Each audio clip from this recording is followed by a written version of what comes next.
黑龙江大爷为吃铁锅炖养会飞的大白鹅，结果没等养肥，花上百万养的大鹅都被大雁拐跑。东北大爷的养鹅故事究竟能有多传奇？零下10几度的黑龙江，一大群游客正举着手机激动欢呼，只见一排排肥硕的大白鹅正在低空飞舞，场面相当壮观。为了把这群会飞的家伙留住，张叔可是吃尽了苦头。要说他和大鹅的渊源，不得不提病重的老母亲。年轻时远赴大庆打工的张叔，几十年时间从小职员成为年入50万的小领导。自从离婚后，就一个人带着2个孩子生活。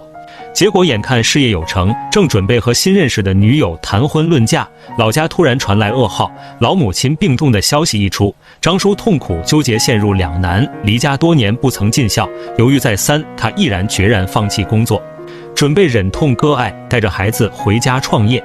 就在这时，看出张叔孝心的女友突然站了出来，大胆放话，愿意结婚孝敬长辈照顾孩子。提起贤妻的帮扶，张叔忍不住感动落泪。人到中年突然辞职回乡，一家老小的生计成了问题，夫妻俩相互扶持，为了另谋出路，拿着几十万的积蓄，先是响应国家号召建大棚搞蔬菜养殖，随后又跟风开养猪场。结果因经验不足，2次创业都以失败告终，几十万的积蓄打了水漂不说，还欠下上百万的外债。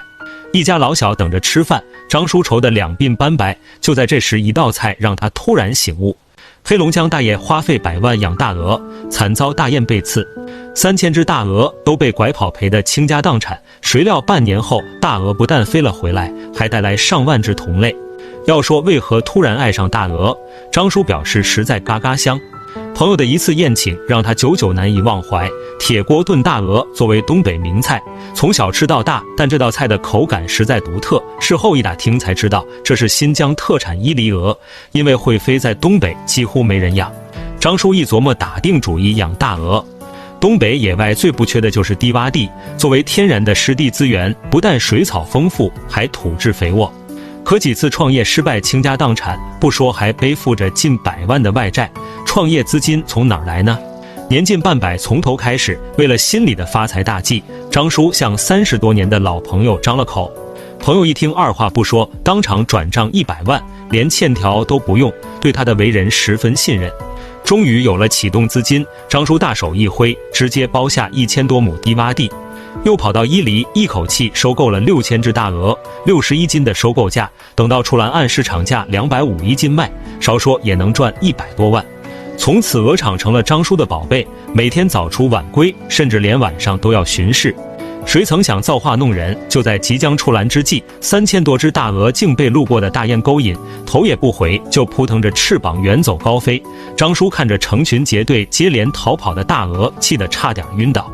眼看60-70万白白打了水漂，心里直滴血。亲友听说后都劝他及时止损，别再养会飞的大鹅了。张叔愁容满面，难道养殖大业只能以失败告终了吗？3000只大鹅被拐跑，70万的损失犹如一场噩梦，让东北大爷的创业计划遭到重创。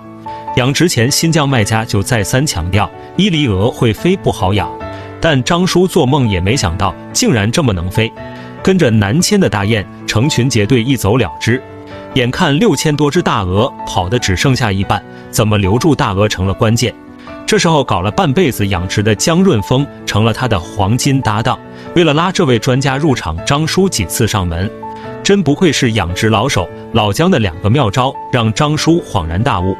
大鹅认主，只要从小养起就不会跑路，到了中期再不停增肥，它们想飞也飞不动，最多只能低空盘旋。有了军师坐镇，第2年3万只鹅就养成出栏。